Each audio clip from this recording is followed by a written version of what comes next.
Ooh, what's up? What's up? What's up? Let's get some viewers in here.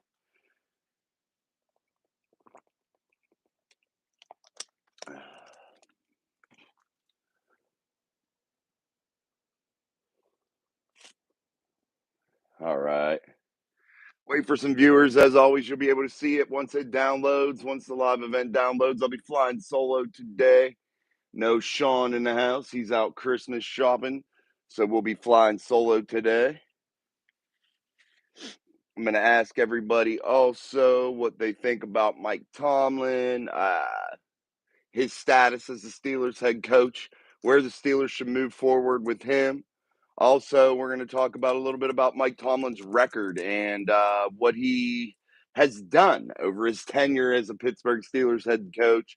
Forgive me, I'm going to use my headphones today because I'm going to charge my phone, which is what I use as a camera. So I won't be having the mic hooked up actually to my phone. So I can actually just slide it out of the way.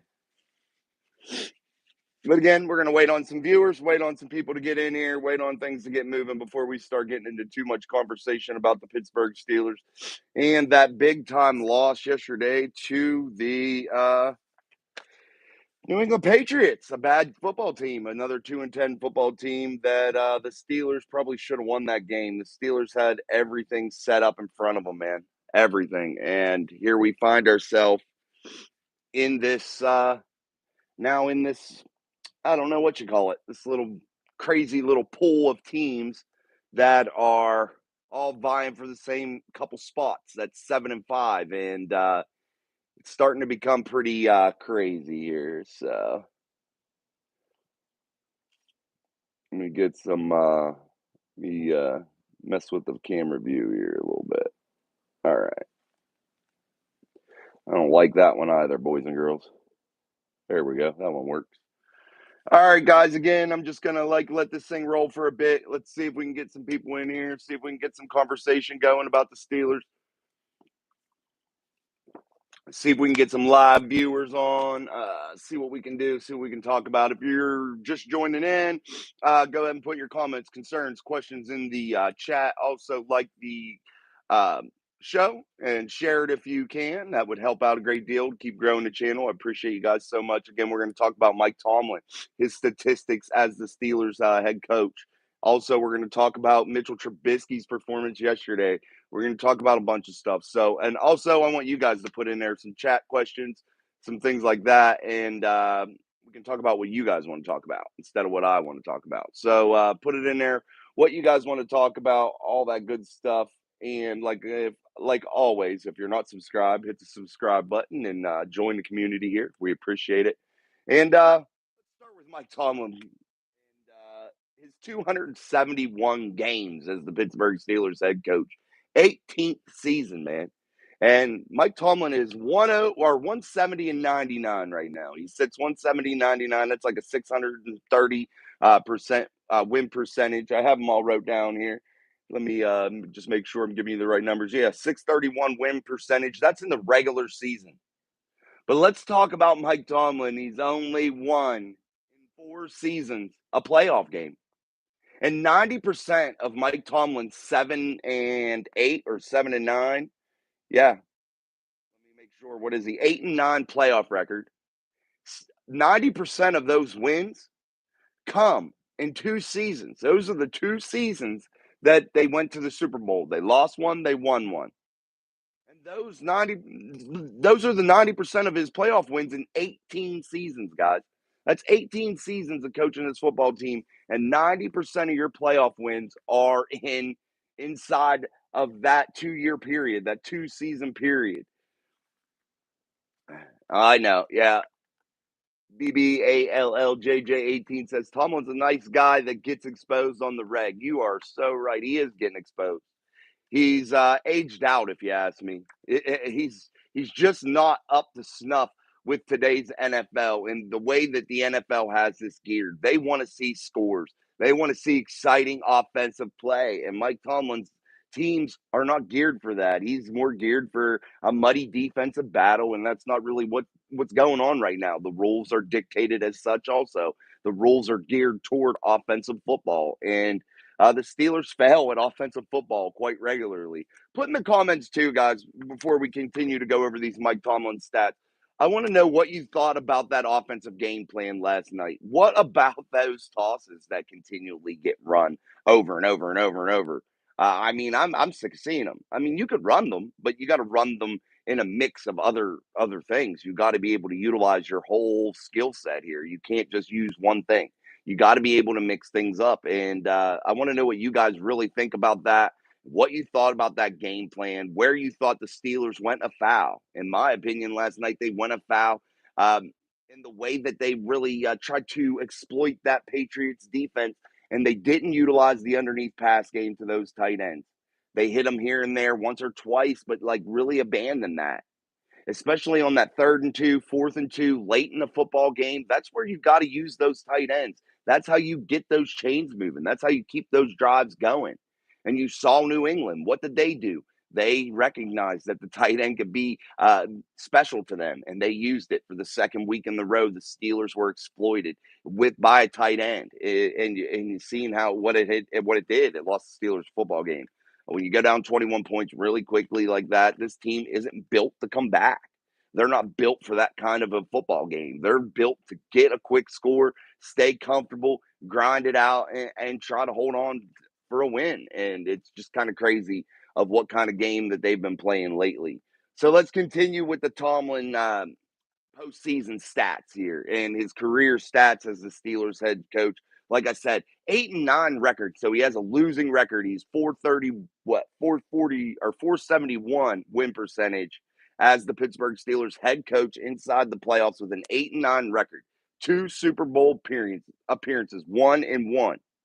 That's 7 seasons, guys. 7 seasons without a playoff berth. Think about that in 18 years. When this guy runs around talking about the standard is the standard, blah, blah, blah. Dude, you've had 7 seasons where you haven't even sniffed the playoff berth. Then you have 6 seasons. 6. Now you're up to 13, or yeah, you're up to 13 seasons of your career.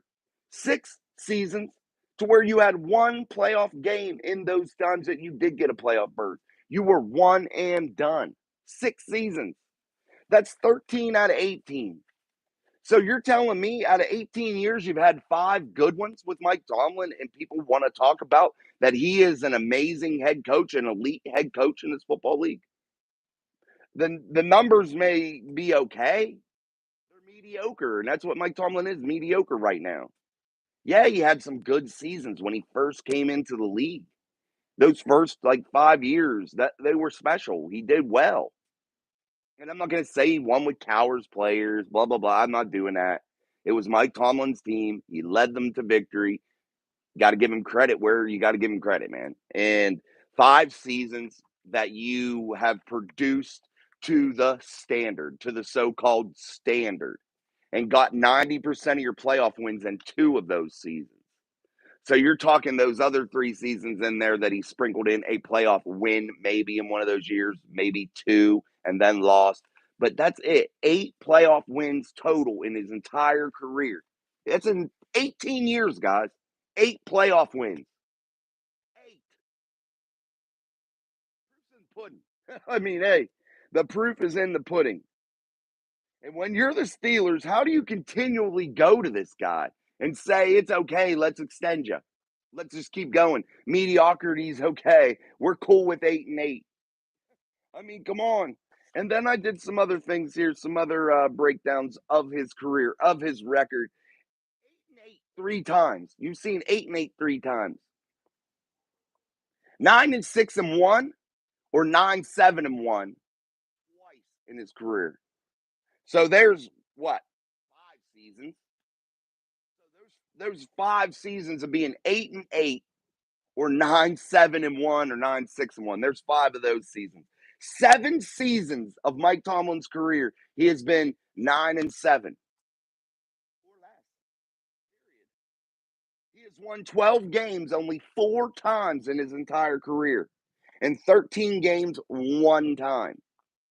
Is that elite to you? Are those elite numbers to you? Because if I'm wrong, please tell me, put it in the chat. Let me know what you think about Mike Tomlin. Let me know about what you think about some of those numbers I've reeled off. Again, a guy that's 8-9 in the playoffs. A guy that has went literally 8 three times, 9-6-1, 9-7-1. Where is the elite status in that? Yeah, you got to two Super Bowls, you lost one, you won one, but that was in the beginning part of your career. The NFL is what have you done for me lately type league. And Mike Tomlin hasn't done anything for the fan base, hasn't done anything for this team in terms of progression lately at all. Actually, not lately, in a very long time. Many, many, many years. It's absolutely crazy. Guys, put in the chat what you think of Mike Tomlin. Where you think the Steelers should go. Should the Steelers start looking elsewhere? What about a Brian Flores, a guy that's the Vikings defensive coordinator? Would he be a suitable replacement? Or would you not prefer to go for another defensive minded coach? Is there another offensive minded guy out there that you would like to explore? Let me know what you guys think. Where's the ideas at? Who could the Steelers look at to replace Mike Tomlin? What about a guy like Eric Bieniemy? He's a very offensive minded guy down in Washington. Would he work as the Steelers head coach? Would he be offensive minded enough? Hey, seems like it. Offensive coordinator, offensive player in the league. Maybe that's the direction you go. Any other names? I'm just thinking of names off the top of my head. People that I know that are quality coordinators that I've seen that have a chance to be a head coach, that are like those next in line guys or have been a head coach. I think Brian Flores really got a raw deal in Miami. I think he was really starting to bring that team along. I think he was met with a ton of resistance. And I think that locker room kind of flipped on him after a couple instances. But I think Brian Flores was really doing good in Miami, and I think he could do good things with a quality organization, a quality franchise surrounding him, giving him hopefully the resources in order to win. But we're talking about too. There's rumors out there that Art Rooney won't pay any type of assistant coaches. It's hard to get coordinators to come here due to the pay scale. I've heard that several times. I'm not sure if that's true.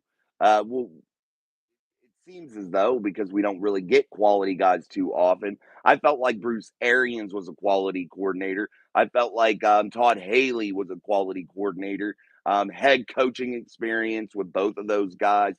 Bruce Arians went to Tampa, won that Super Bowl with Tom Brady. Um, I think that those guys had a good offensive head on their shoulders, and at the time period that they were in Pittsburgh, they were kind of leaders in that area throughout the league. And I thought that that was something positive, a good hire.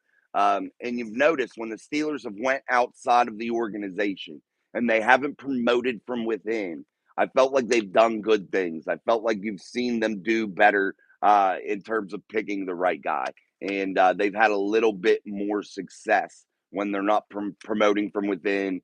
Matt Canada was kind of a weird hire, in my opinion, coming in, quarterbacks coach, things like that. Kind of working his way, hired up through to take over that offensive coordinator role. Um, I just think it was set up for failure from the get go with Matt Canada. He really didn't have any success except for one season, and that yeah, where was that? Maryland or something? He had one good year or something like that. Maybe even Pitt or something like that. Yeah, Pitt, maybe. I can't remember where he had his good year, but it was like one good year in college. It wasn't like a stellar standout career of just amazing jaw dropping numbers. A guy that was really innovative, taking over the college football scene and lighting the world on fire with the way that he coached football. That wasn't it for that wasn't Matt Canada. That wasn't how we would describe Matt Canada at all. All right, guys, let's switch gears here a little bit and let's talk a little bit about Mitchell Trubisky's performance. If anybody wants to put in the chat what they thought of Mitchell Trubisky's performance last night, let me know. Again, if you aren't subscribed, subscribe, share the video, like the video. I'd appreciate it. It helps move it along. We're just going to be live here for a little bit. Hopefully, people will start rolling in. It's kind of an odd time of the day, but I just wanted to get a live session in one time here before the evening hours hit, and we'll keep moving here. Let me get a drink. All right, guys, what did you think of Mitchell Trubisky yesterday? What did you think of his performance? I thought it was subpar at times. I thought there were some good moments. But Mitchell Trubisky doesn't play with that fire. He doesn't play with that drive. He doesn't throw the football with force, if you ask me, all the time. That 2-point conversion to Pat Freiermuth, that was, I think it was to Pat Freiermuth, one of the tight ends or something, where he hit that 2-point conversion in the game. You know what I'm talking about. He drove that football in there. That's how he should throw all the time. And there's something going on with these Steelers quarterbacks, and I'm not sure what the Steelers franchise or the Steelers coaching staff in general can do about it. And that is they are totally incapable of staying inside that pocket, even when it's clean. Sean, that comes on the show with me here, sent me a clip today of Mitchell Trubisky moving up in the pocket, a absolute clean, fantastic pocket, and decides that he's going to get out of that pocket and run. Isaac Smalu on that play, not blocking a soul. Yeah, if there's nobody in front of you, double down on the next guy. Keep that pocket clean as long as possible. But these quarterbacks for the Pittsburgh Steelers have to realize something, and it's something that I don't think you can coach, and that's anticipation. That is throwing guys open. And at this level, this NFL level, you have to be able to anticipate and throw guys open. Guys aren't college open in the NFL. Sometimes they are, very rarely they are, but you have to throw them open. You have to lead them. You have to anticipate. And you don't see that from Mitchell Trubisky or Kenny Pickett. We haven't seen Mason Rudolph in quite some time. So we don't know what he can do right now. But I'm saying Mitchell or Kenny right now, we've seen them. Neither of them really anticipate. You really got to have a guy open for them to pull the trigger. They're not really trying to figure out how to beat a defense and anticipate those throws. They're not doing it, and they have happy feet, and they break down out of clean pockets far too early. And it's a problem. And I'm not sure if anybody else is seeing that. The offensive line play, I get it, is absolutely atrocious 95% of the time. Oh, the dude. Yeah, hey, dude, you're good. You don't have to go Christmas shopping, bro. But anyway, 90% of the time he's getting out of there, or Kenny's getting out of there too. You got to be able to stay in there. You got to be able to anticipate throws. You got to be able to throw guys open in the NFL. They're just not going to be college open. It's not the way the league works. And you see these guys, yes, sometimes the risk reward is quite high. You throw some interceptions here and there. I'm trying to throw some guys open. But once you get comfortable doing that, it becomes easier. It becomes more fluid for you to be able to do that. And I think that calms you down in the pocket a little bit because you're starting to realize that you can get the ball out a little bit quicker. You're able to figure out where you're going to go with the ball pre snap kind of deal, kind of knowing what you're going to do. Like, hey, man, I know this guy's skill set on the outside. He's going to be able to break free and break loose. And I know that he's going to take this 5 yards and cut in, and I'm going to hit him on that cut. You got to have that kind of chemistry, that kind of anticipation to be good at this level. It's just the way it has to be. You saw that Patriots defense last night sitting on routes time after time after time with Mitchell Trubisky.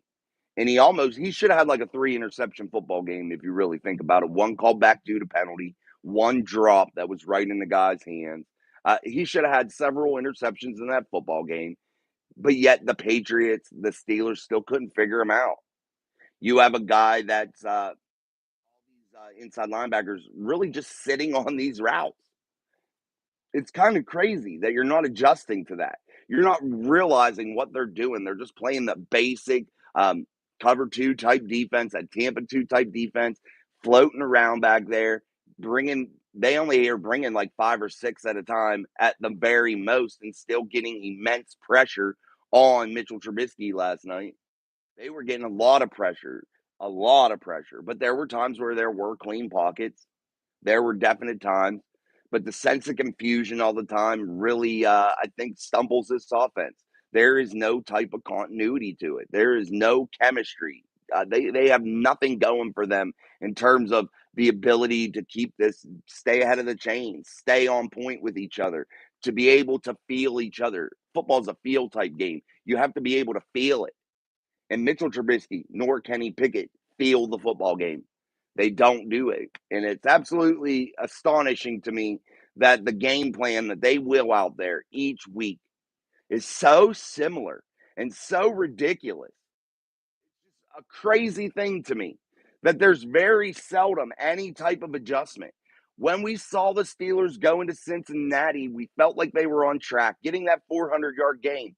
But you haven't seen them do the same things twice. You haven't seen them try to repeat that performance.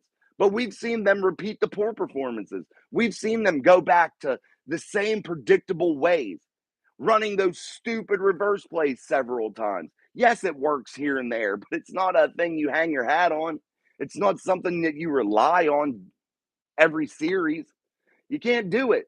The toss play, you don't rely on it every freaking series. The quick toss. What is the theory behind that?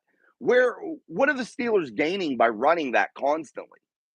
Like, I mean, you're not even getting a fake pitch out of it with a rollout to the opposite side and try to like do something like that, like a kind of a quick pitch on a fake, roll out to the left or right, dump it down real quick to a guy.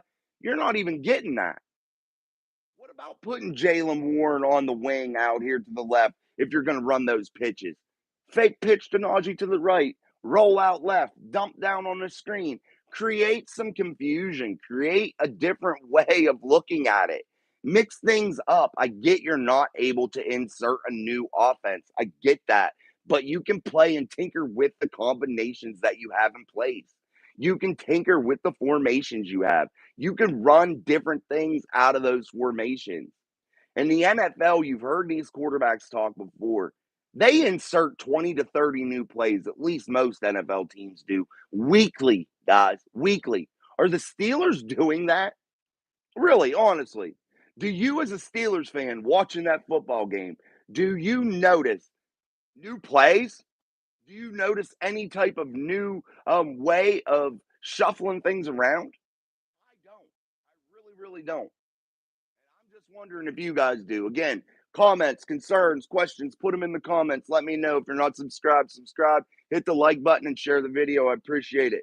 All right. Again, guys, we were talking when the show started about Mike Tomlin's record, how he's subpar, 8-9 in the playoffs. A guy that won 90% of his playoff wins at the beginning of his career and within the first 5 seasons. A losing record in the playoffs. Are you guys ready for him to go? What do you guys think? Are you ready for Mike Tomlin to be out? I want you to put that in the comments too. I really would like to know what you guys think. No, I don't think so, dude. I don't know if you think so. The dude asked, will they give Mason Rudolph a shot at the quarterback position? And I'm going to say the answer is no for now. Now, if I think Mitchell Trubisky goes into Indianapolis, the first quarter starts, he throws a pick or two and starts to have some issues, I think you may see Mason Rudolph. I think you may see him get a chance. I'm not sure. I'm not sure if Mike Tomlin is that progressive and that ballsy to do that, to go to his third string quarterback. Let's all remember where Mason is on the depth chart. He is a third string quarterback. Does he have starting experience? Yes. Has he been serviceable in the past? Yes. But the guy hasn't played in actual real football games at this high of a level, at this speed for a long time. Preseason don't really count, as we can tell with the Pittsburgh Steelers. They came out and set the world on fire during the preseason, lighting defenses up. That didn't translate to the NFL regular season. Not at all. Not when defenses start to game plan for you. Not when defenses start to actually play real scheme and actually really play all their packages. You're getting very vanilla things in the preseason, and that showed. You can't put any stock, at least I will never put any more stock into preseason performances ever again, especially the way the Steelers had this world on fire. Everybody, the media world, the sports world on fire with look out, the Steelers are going to be absolutely tough to beat. And now we saw them stumble, yes, throughout the season, but they were able to get to that, 7-win mark. And 7-4, and then they waste an opportunity that's right in front of them. How does that happen when you waste the golden opportunity like that?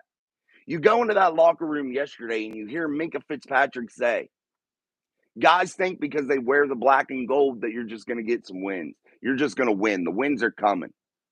And they need to get out of that type of mind state. I think that's pretty accurate. I think guys come here, they know the history of the organization, which maybe they truly don't know the history of the organization. We all know it because we're sitting here watching it all the time. But think about this. People come to Pittsburgh because of those Lombardis that sit down there in the trophy case on the south side. So be it. They're there. 6 Super Bowls. Can't deny it. Whatever. But if you look at the last 13 years of this Steelers franchise led under Mike Tomlin, what have you got, guys? A playoff win here or there? A guy that had 90% of his playoff wins in the first 5 seasons? Whoa, what are we talking about here? Are the Steelers still the Steelers? The stupid saying of the standard is the standard. What is it? What is the standard? Mediocrity? 9-7-1, 9-6-1, 8-8. So the Steelers, with their standard, with their so-called standard, what are they going to do now? Are they going to limp into the playoffs? In my opinion, guys, I think they will limp into the playoffs, but they're going to get their ass beat down in the first round because they're going to come in as a super low seed and you're going to go play one of these higher seed teams. You're going to have to play a Baltimore, a Kansas City, a Jacksonville team again, a Miami Dolphin team, and you're going to go against them and they play track meet football and you're not going to be able to compete with that. You don't have the offense that's built to do that. And the defense now is bleeding. The formula is out. The word is out. They've screamed it across the NFL. This is how you beat the Pittsburgh Steelers defensively. They know how to beat you. They already knew how to beat you offensively and shut down the Steelers offense. They knew how to do that. But now that plan is out. Like, teams are starting to score, if you haven't noticed now, over 20 points a game now consistently. This is a pattern. 2 is a pattern. It starts to become a pattern. The formula is out there, and now everyone knows how to beat this Steelers defense. Attack the middle of the football field from an injured defense that is beat up in the middle, wheeling guys out there that I thought played pretty good in the Landon Roberts. That's probably not 100%, but he played probably the best on that field last night defensively on the Steelers team. He played, in my opinion, after watching it again, he played probably hands down the best out of everybody. Blake Martinez, I think, is better than Michael Walker. He was terrible. He was horrible. He looked slow when he intercepted the ball. The gift from Landon Roberts looked like my 8-year-old could run faster than him down that football field. That's a craziness. He looked like he was in slow motion. You got to score there. You got to get 7, man. You got to get there. You got to get down in there. You know your offense can't score. You know it. You know they're horrible. You got to make something happen. And they did. And they got the turnover. But, man, what do you do? Michael Walker's horrible. You saw that tight end from the New England Patriots last night totally blow that defense up. Like, got another comment. Robert Road, take a chance on a top-notch OC to be the next head coach or hire Brian Flores to replace Tomlin. Yeah, I don't know when you came in, Robert. I did bring up Brian Flores. I did bring him up. I think that he is a guy that got a raw deal down in Miami. I thought he was really doing good things. I thought that he could really come in here and provide a nice spark. But however, what do you guys think about hiring another defensive minded coach? Because that's what Brian Flores is, a defensive minded guy. He's a defensive coordinator right now in Minnesota. Is it worth bringing in another defensive mind guy? That's what I really think. Or should they look elsewhere like an Eric Bieniemy? Just names off the top of my head, guys. Offensive coordinators. That's what I'm saying. I don't know. I don't know. Should they try to bring Flores in as the coordinator for the Pittsburgh Steelers on defense? Get rid of Terrell Austin and hire an offensive-minded coach like a guy like Bieniemy or something, and mix those two and see what that brings. Maybe that's a path to success. Yeah, Robert Rhodes said, I laughed when someone said Walker was walking. How freaking true, guys. He was slow as shit. Super slow. What do you guys think about that Steelers defense last night? Put it in the comments too. What you thought about how they played. Are they going to be able to overcome some of these injuries here? You got to Landon Roberts. I think they need to stick with Blake Martinez more than Walker. I think they need to start getting Miles Jack in there on first and second down with the Landon Roberts. Really play those thumpers in the middle. Guys that are going to come down and hit somebody and cause some disruption. And I think you need to play some different packages if you're the Steelers. You've got to start to try to hide that weakness a little bit.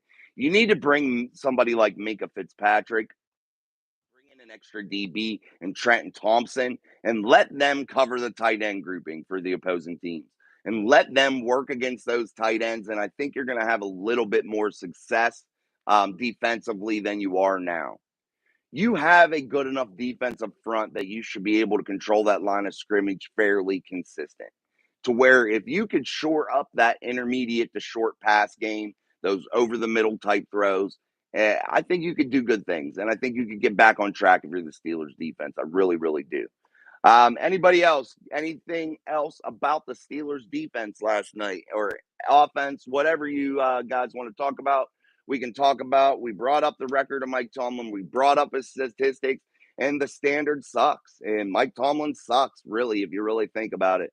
He had 4 good seasons, really, throughout 18 years. And if you're the Steelers franchise, a franchise that was once modeled after by the entire NFL, people gushed over the Steelers franchise. They thought, wow, if you're going to build a football team, you want to build it like the Pittsburgh Steelers. You want to run a franchise like the Pittsburgh Steelers run a franchise.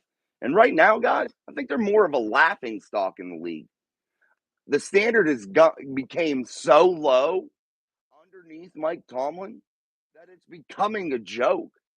The offense looks like a JV high school. I seen JV or not JV. I seen high school teams this year when I went to my son's game. I've seen high school teams have more exotic offenses, run way different formations, way more motions, way different look. Definitely have seen that for sure this year. And I'm not exaggerating that. That's no bullshit.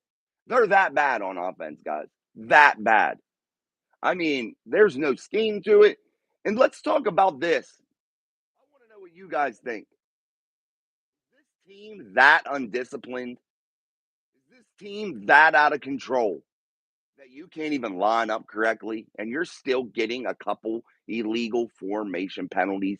Not just here and there, every single game, consistently. Is that a direct reflection on Mike Tomlin? Is that showing how bad he truly is? Robert Rhodes said, my top choice would be Ben Johnson from Detroit. If this happened, I would inquire about Hendon Hooker, who would be all the way back from that ACL, caused him to fell to the third round. Yeah, that'd be a good idea. I'd be down for anything like that. I think the guy in Detroit, Ben Johnson, I think he's doing well. I think he's really got it, Jared Goff and that offense to being pretty successful and looking pretty good, and they can put some points on the board. Are they perfect? No, but hey, nobody is. And I would like to see the Steelers do something like that. Exactly what Robert Rhodes said. There's probably several guys out there that you could go and look at, bring in here, and just see what happens, man. It's time for a change. And I'm not saying every second of the Mike Tomlin era has been bad. I'm not saying that. I'm not saying that it's just been horrible. But let's face the facts. The majority of it has been bad. The majority of it has been mediocre. We're all sitting here. Well, not all of us. There are a lot of fans, a lot of national media that want to pat him on the back for being mediocre and tell everybody that Steeler fans would be so upset the second Mike Tomlin's on the market, he'll have a job. Good for Mike. Awesome. I'd love to see him get a job somewhere else. I just don't want him to see him have a job in Pittsburgh anymore because he's stale. Period. Let him go play defensive minded coach somewhere else, man. Uh, Yeah, Sela X Life says Mike Tomlin is way too stubborn. That is a very good point. Very good point. Way too stubborn. So stuck in his ways. That's when I talk about old school. The league has aged him out. It's passed him by. I think that that's exactly what your comment means. Really, he's so stubborn and so stuck in his ways that he's just not changing with the times. This is an offensive driven league. It is a league driven by scoring, exciting plays. That's what the NFL wants. The rules are tailored to that. It's not tailored to be a defensive guy anymore. I mean, you see how these reps control the game. Talk about that last night with even a Christian Kuntz head bob that was legal. That wasn't the illegal motion. They're talking really quick, guys. That's illegal. Not what he did last night. That should have went against the Patriots. The Steelers' drive should have continued. That was part of the referee's ability to control the game with simple play calls, with simple penalties. That's how easy it is to totally stop a game in its tracks when it's moving a certain direction or something happens. It's that easy to do. Yeah, another comment. What other coach would have left Mason Cole in that much like who? I'm not sure. I agree with you, Sela. I totally agree with you. Mason Cole has been an absolute shit show, guys. Shit show. Turn on the tape.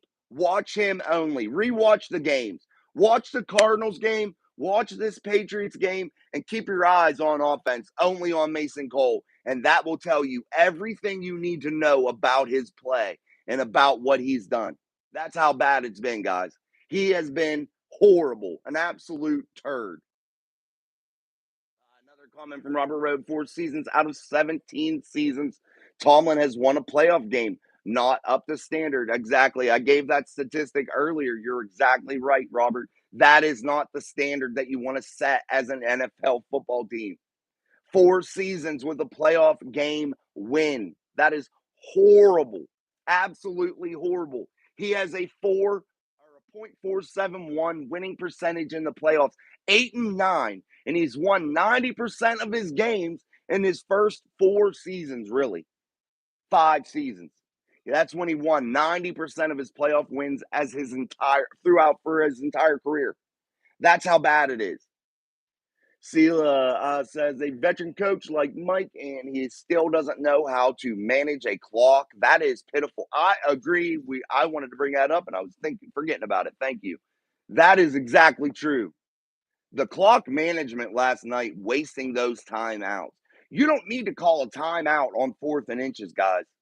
You don't. That should already be in your playbook as an NFL team. When that 4th and inches creeps up on you in a game and it's right there, that offense shouldn't even have hesitated. They shouldn't even have looked over Mike Tomlin or anyone on that bench. They should have literally had the coordinators in their ear telling Mitch go or not, and Mitch should have guided that football team quickly to the line and got the playoff and got the inches. Any football team should be able to get a couple inches, period. It's horrible. And Mike Tomlin wasting timeouts constantly proved to be disaster at the end of the game when you absolutely needed them the most. You had a gas defense out there, beat up defense, and what they do allowed Zeke Elliott to get 15 yards on a rushing play, reset the downs, which totally killed the game. Also, let's talk about Mike Tomlin when he had to burn a timeout because of another illegal formation penalty that was about to occur. They were that mixed up on the offense that they were completely screwed. They didn't know what was going on. That is so pitiful, as Sela said. Pitiful. You cannot, you can't do it. And where is the undisciplined nature coming from? Has this been a trend that we're just really starting to notice? In my eyes, I've seen it for years.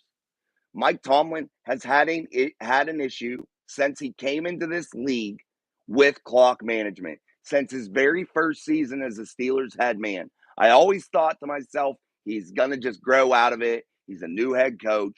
As time progresses, he will get better at managing that clock. He will get better at situational football.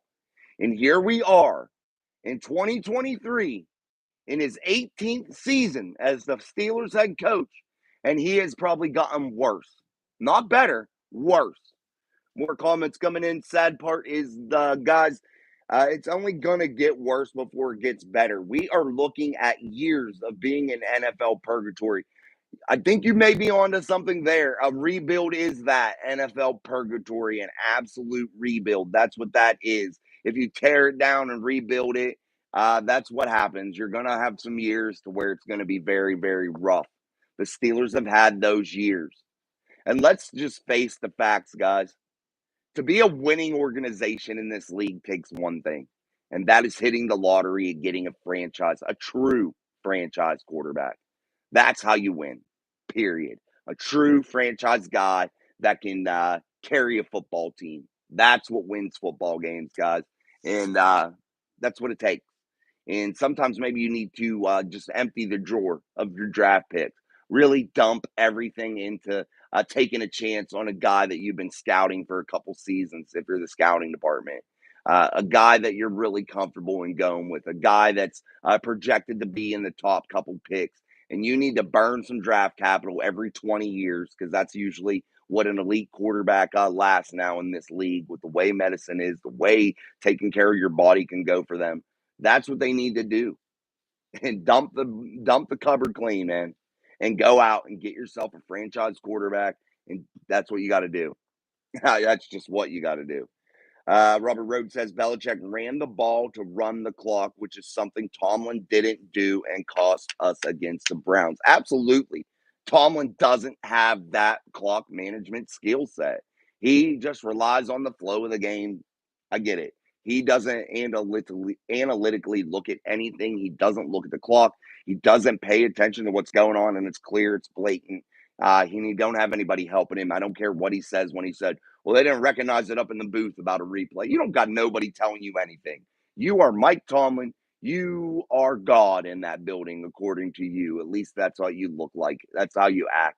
And you're not going to have anybody telling you how to do your job. And that's just the facts, folks, period. And he's so stubborn, he's not going to do anything any different. Steelers said Kenny Pickett was chosen because the ghost of Dan Marino still haunts the Steelers to this day.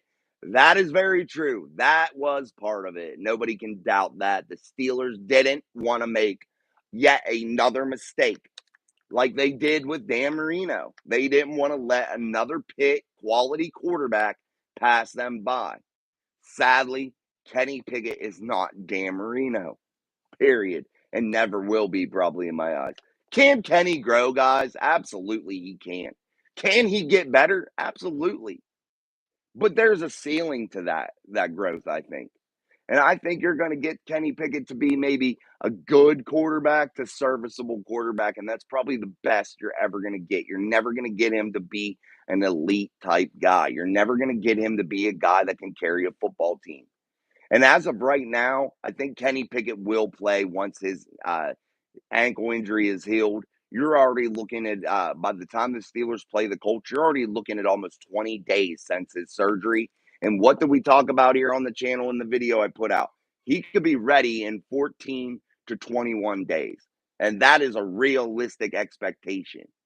Realistic.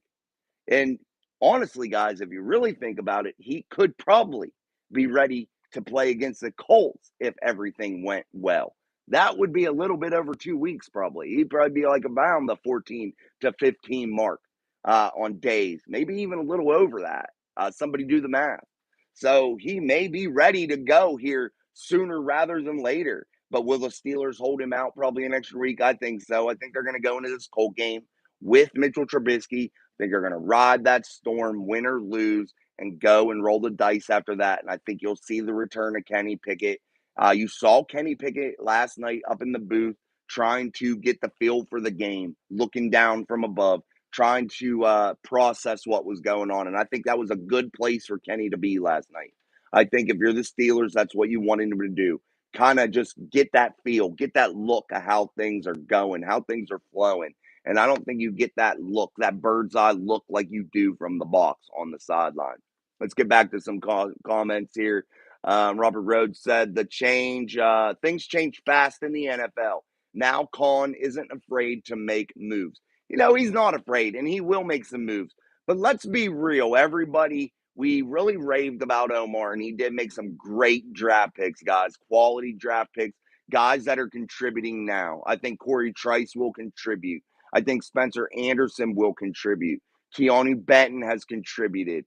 You've seen him, though, dealing with an oblique now. That could be a real problem for the Steelers up front. You did get back Mon Adams, though, but I didn't even hear his name last night. But the Steelers have had quality draft picks, Joey Porter Jr., in Omar Khan's first season. However, some of his free agent acquisitions, Allen Robinson, Isaac C. Malu, have not panned out, guys. They have not been the players that the Steelers thought that they were getting, period. It's just, I think Omar's done an overall quality job, as Robert would say. I think he's not afraid to make the move, and I think that that's a positive thing. And I hope that it just continues to build as the Steelers grow here. And I hope we don't go through a true rebuild. I hope that's the case. Let's get back to some more comments. The coaching staff has failed, bro. Period. Yes, truly. You saw it last night. Coordinators that are appointed now, Sully and Faulkner, their game plan is worse than Canada's, if you ask me. It's very vanilla. They came out in Cincinnati and looked super good, and I thought they were going to start to mix things up. I thought they were going to start to utilize all their skill sets that they had available to them on the football field. And then you saw them just go revert back to the same vanilla, won't throw the ball down the field. The Steelers don't trust Mitchell Trubisky. That's what it is, period. And once Kenny went out, you saw this offense zip back up, get tight again. And you see it. They don't allow Mitchell to throw into the middle of the field. And that is a fact. Why else don't you take shots in the middle of the field? I mean, you have to be on some orders or something not to throw it there. And he's still trying to force the ball to certain situations that cause those turnovers that we saw. And we know Mitchell Trubisky likes to throw an interception or two here and there. Robert Rowe puts, can Kenny stay healthy? That's the question. Yes. And I put out a video about that. He has had 7 injuries so far. Mitchell Trubisky has came in several times in relief, many times in relief of Kenny Pickett. He has started 25 total games in the Steelers uniform.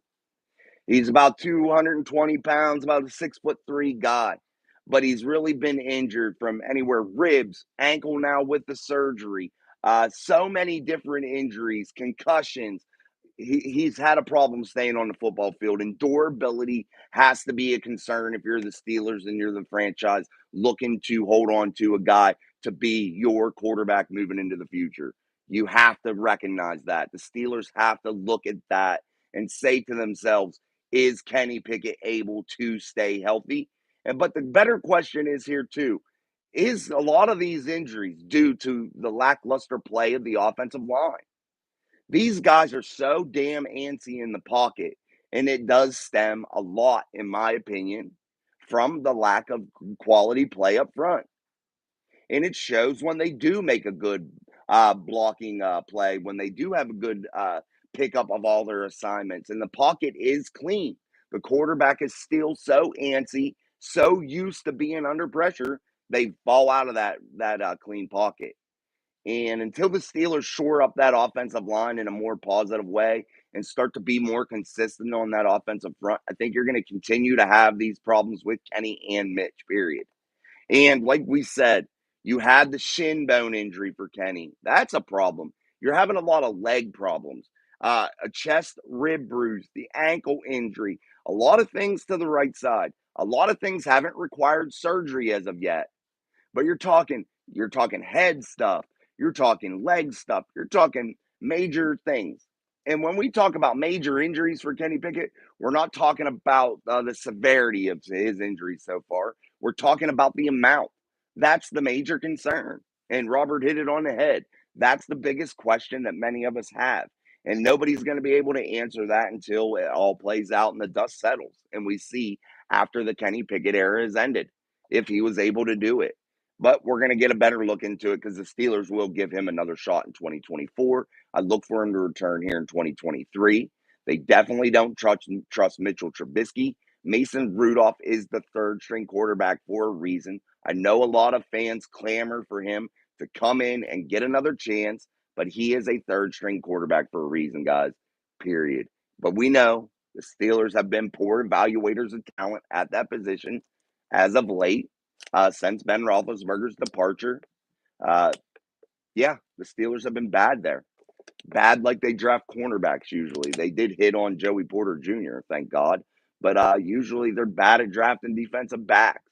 That's why they had to go out and trade big shit for Minka Fitzpatrick to shore that back end up. But hey, guys, a lot of issues with this team. My voice is starting to hurt from talking. We've been almost going an hour. I appreciate everybody for coming in. If you're not subscribed, subscribe. If you are new, please like and share the page. I appreciate it. Put your comments in, and we'll go for about 10 more minutes here. If that, I'm just hoping another comment from Reality. I think that's how you're going to say it. R34L1TY Reality is what I think it is. I'm just hoping we invest in a strong offensive leader this offseason. The guys just seem to go through the motions. I agree. No discipline. You hit it there, Reality, for sure. No discipline. No swagger on that offensive side of the football. And it demoralizes the defense. And you start to see it. The defense comes out swinging. Yeah, they took some shots here the last couple games, but they're beat up. But usually, typically, so far this season, they've come out energetic, really playing crazy. But as the game moves on and the offense fails more and more and more, you see the defense go through that lull also. And by the end of the game, they're gassed, man. They don't even have anything left to give. And you are right. There is nothing on that offensive side of the football that motivates that team at all. And I think if you're the Steelers also, you need to start riding Jalen Warren a little bit more and giving him some carries. This splitting carries with Najee Harris thing is not working. Najee has his moments, but I think you need to ride a more versatile guy, at least for these next couple games. I think it's probably who of you to do that. Why? Because you need to get yourself in a more electric type of environment for that offense.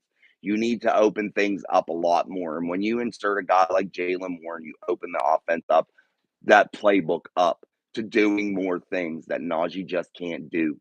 Najee isn't that home run hitter from the 10-yard line, from your own 10-yard line. He's not. He's a mutter type guy. At least that's how he should play. That's when he's the most successful. When he's running tough, gaining hard yards. That's when he's the most successful. But as for the Steelers, when they insert Jalen Warren, you're able to do some different things. Put Jalen on the wing if you're the Steelers. Run quick slants, run quick drags with him, run some underneath, run some comebacks. Allow your offense to start showing its skill set. And if you're the Pittsburgh Steelers, until you wake these coordinator guys up, until you kick Mike Tomlin in the ass and wake him up, and let these guys start to play, and let them start to do things that got them to the NFL, frankly, got them to this position they are in today, you're going to fail and you're going to fail big. And the Steelers hold their guys back. What about this, guys? What would you think? Coming out in a football game and just playing tempo from the start. Don't huddle. Don't do nothing. Have your first 20, 25 plays scripted. Get in there and just let it flow. Let it all hang out. I think that would be a good plan of attack for the Steelers going into that game next Sunday in Indianapolis. I think that if you're the Steelers, that might be a way to jumpstart this offensive unit and get yourself out of Indianapolis with a win. Will they dominate? Absolutely not. I look for the Steelers probably to lose that football game. I hate to say that, but it'll be the first time in a while that I've picked against the Steelers, but I think they're going to lose that game. We'll see how the week progresses. We'll see how the injuries progress with the Steelers. We'll see who's in, who's out, and I'll give a little bit better of a pick. Give you guys a score later on in the week. We're going to probably maybe Sunday, the dude and I, Sean, we're probably going to do a live together and kind of like I have a scoreboard type watch party and kind of go over Steelers stuff, kind of talk Steelers with all you guys. Just something different to do. So look forward to that Sunday, and hopefully we'll get that going. And I'm going to wrap this up, guys. I appreciate you all coming in and giving your comments. And if you, like I said, if you haven't subscribed, please subscribe, like the videos. If you're a viewer that didn't get to see it live, you're going to get to see it once it uploads in probably a day's time. what it takes YouTube to upload the lives for some reason. But yeah, you'll get to see it. So I appreciate you guys. Again, thank you so much for getting us over 1,000 subscribers. It's been amazing. We're well over now. We're heading toward that 150 or 1,050 mark. So I appreciate it, guys. I appreciate it so much. One more comment. Robert Rhodes said Minshew needs to be in the giving spirit for us to beat the Colts. I agree, Robert. They're going to need some things to happen. They're going to need some turnovers. They're going to need some big plays. They're going to need some splash plays to win this game. And the Steelers are going to need some splash plays and some big plays to save their season next Sunday in Pittsburgh, guys. That is a game that they must get. It's a season killer. You lose 3 games in a row.